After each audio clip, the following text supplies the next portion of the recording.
রাভা সম্প্রদায় জনজাতির মধ্যে কালবাঁশি বাজানোর প্রথা অত্যন্ত প্রাচীন। বাঁশ দিয়ে তৈরি এই বিশেষ বাদ্যযন্ত্রের ব্যবহার হয়ে থাকে মৃত্যুর পর আত্মার শান্তি কামনায়। কোনো শুভ অনুষ্ঠানে এই বাঁশি বাজানোর নিয়ম নেই।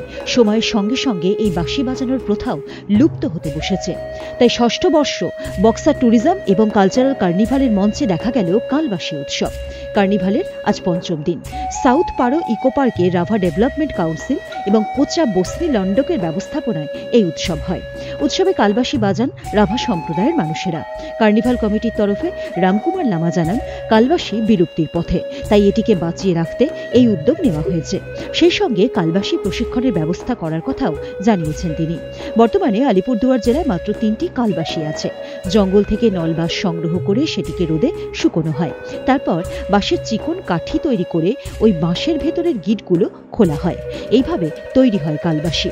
কালবাঁশি শিল্পী সোনিরাম রাভা জানান, আগে কখনো কালবাঁশি নিয়ে অনুষ্ঠান হয়নি। এটাকে নিয়ে উৎসব হচ্ছে দেখে খুবই ভালো লাগছে। ফোকসাডাঙ্গার বিমল রাভা জানান, এমন উদ্যোগ কালবাঁশি বাজানোর প্রথাকে বাঁচিয়ে রাখতে উৎসাহ যোগাবে।